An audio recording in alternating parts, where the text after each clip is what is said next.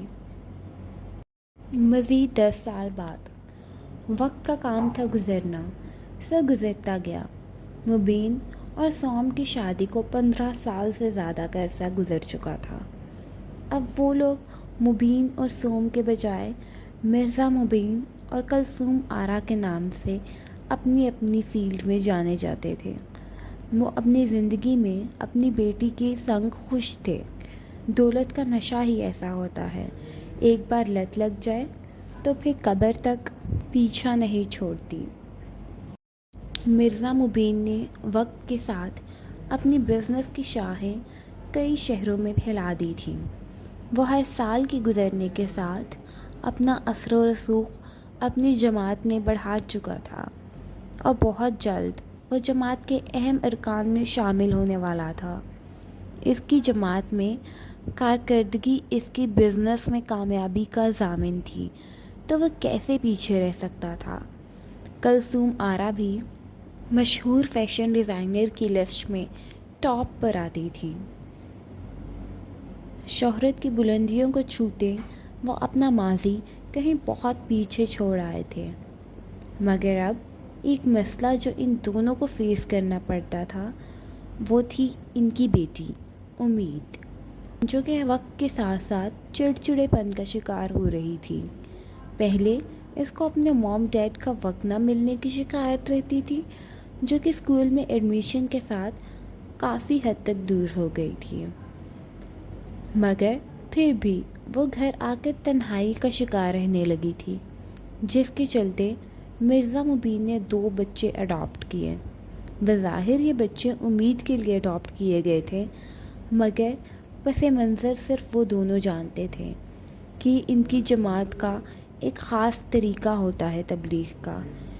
اس adoption کے بعد ان کی جماعت میں عزت اور مرتبہ پہلے سے کئی گنا بڑھ گیا، اور امید کی طرف سے بھی وہ لوگ پرسکون ہو گئے تھے۔ مگر یہ سکون بھی زیادہ عرصہ قائم نہ رہا۔ 7ویں جماعت کے ساتھ ہی اس کو مسلم فرینڈ سے دور رکھنے کے لیے کرسچن اسکول میں داخل کروا دیا گیا۔ کچھ عرصہ سکون سے گزرا، مگر پھر وقت گزرنے کے ساتھ اس کا چڑچڑا پن پھر سے واپس آ گیا۔ پہلے تو وہ دونوں میاں بیوی پریشان رہے کہ کرسچن اسکول میں وہ کیوں لڑائی جھگڑے کرتی ہے۔ اب تو امید کو نارمل ہو جانا چاہیے، مگر جلد پتہ چل گیا کہ اسکول کے کچھ مسلم بچے امید کو اس کے ماں باپ کا طعنہ دیتے ہیں۔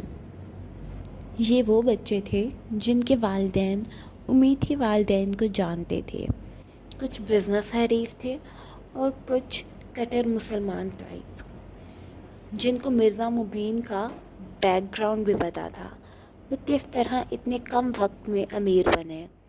کئی بچے ماں باپ کے کہنے پر امید سے دور رہتے تھے، اور یہاں تک کہ اس کو کافر بول کر اس سے باقی بچوں کو بھی دور رہنے کا بولتے تھے، جس کے بعد وہ ایسے شدید ریئیکٹ کرتی تھی۔ انہوں نے امید کی وجہ سے کئی بار شہر اور سکول بدلا، مگر وہ اس پر مزید بدظن ہوتی چلی گئی۔ جب بھی اسکول یا شہر بدلا جاتا، وہ کئی دنوں تک اپنے آپ کو کمرے میں بند رکھتی تھی، نہ ٹھیک سے کھاتی پیتی تھی اور نہ کسی سے بات کرتی تھی، یہاں تک کہ اپنے بھائیوں کو بھی اپنے روم میں نہیں گھسنے دیتی تھی۔ اس سب کے باوجود وقت کا کام تھا گزرنا، سو وہ گزرتا گیا۔ امید اب 9ویں کلاس میں پہنچ چکی تھی، اور وہ پہلے سے زیادہ خود سر اور بدتمیزی سے پیش آنے لگی تھی۔ وہ اسکول میں بچوں کا سر ہاتھ پیر توڑنے سے بھی نہیں ہچکچاتی تھی۔ اس بار اس نے چن کر اپنی مرضی سے ایک مسلم اسکول میں ایڈمیشن لیا تھا، جو کہ بہت مشکلوں سے اس کی ضد کے آگے ہار مانتے ہوئے کروایا گیا۔ ایک بات جو کلثوم آرا نے محسوس کی کہ امید اب ان سے باتیں چھپانے لگی تھی، یا کچھ بتاتی بھی تھی تو سوال اٹھا کر۔ اس کے سوالات بہت شدید ہوتے تھے، کہ بچے اس سے دوستی کیوں نہیں کرتے، اسے کافر کیوں بولتے، جس کے پیش نظر ان دونوں نے سوچ لیا تھا کہ اب وہ اس کی تعلیم تربیت قادیانیت کے مطابق کرنا شروع کریں گے، کیونکہ مزید لیٹ کرنا اس کے سوالات کو بڑھائے گا اور اس کو مزید بدظن کرے گا۔ انٹر ہوتے ہی وہ اسے یو ایس اے بھیجنے کا طے کر چکے تھے، مگر امید کو اس فیصلے سے بے خبر رکھا گیا تھا۔ یہاں تک صورتحال قابل قبول تھی، مگر اصل مسئلہ اب پیش آیا تھا۔ مرزا مبین کو کسی انجان نمبر سے کال کر کے امید کے حوالے سے دھمکیاں ملنا شروع ہو چکی تھیں، جس کے چلتے وہ بہت پریشان رہنے لگے تھے۔ پہلے تو انہوں نے کلثوم آرا کو اس سب سے بے خبر رکھا، مگر پھر وہ امید کی سیکیورٹی کو لے کر بہت محتاط ہونا شروع ہو گئے تھے، یہاں تک کہ وہ گارڈز کے ساتھ اسکول سے آتی جاتی تھی۔ یہ سب ہوتے دیکھ کلثوم آرا کے سوالات کی وجہ سے انہیں ان کو بھی سب بتانا پڑا۔ دونوں میاں بیوی اپنی بیٹی کو لے کر کافی ڈر چکے تھے۔ انہیں سمجھ نہیں آ رہی تھی آخر کون ان کو نمبر بدل بدل کر امید کے حوالے سے دھمکیاں دے رہا ہے۔ وہ امید کے 9ویں کلاس کے درمیان ہی شہر بدلنے پر مجبور ہو گئے، کیونکہ وہ اپنی بیٹی کی زندگی پر رسک نہیں لے سکتے تھے۔ امید نے اس سب پر بہت واویلا کیا، مگر پھر وہ سنبھل گئی۔ کچھ عرصہ آرام سے گزر گیا۔ امید 10ویں کلاس شروع کر چکی تھی جب ایک دن اسکول کے باہر اس پر جان لیوا حملہ ہوا، جو کہ گارڈز کے الرٹ رہنے کی وجہ سے ناکام ہو گیا، مگر اس سے وہ دونوں میاں بیوی بہت صحیح معنوں میں پریشان ہو گئے تھے۔ نہ وہ امید کو اکیلے باہر کسی ملک بھیج سکتے تھے، نہ اس کا اسکول چھڑا کر گھر بٹھا سکتے تھے۔ ایک بار پھر مجبوراً انہیں شہر بدلنا پڑ گیا۔ امید کو اس سب کے دوران کیسے سمجھایا اور منایا گیا، یہ ایک الگ کہانی تھی، یا یوں کہہ لیں ایک الگ ٹارچر تھا جس سے وہ دونوں ہر بار گزرتے تھے۔ امید کی 10ویں کلاس کے امتحان ہو رہے تھے۔ اس کا آخری پیپر تھا۔ پیپر دے کر وہ گارڈز کی نگرانی میں گھر آ رہی تھی جب ایک بار پھر اس پر حملہ ہوا۔ اس بار گارڈز تحفظ دینے میں ناکام ہوئے اور اس حملے میں امید کافی زخمی ہوئی اور کئی دن ہسپتال میں رہ کر آئی۔ So that is the end of episode 23. امید ہے آپ لوگوں کو ہماری یہ ایپیسوڈ بہت پسند آئی ہوگی۔ اپنی فیڈ بیک ضرور دیجیے گا۔ تب تک کے لیے اللہ نگہبان۔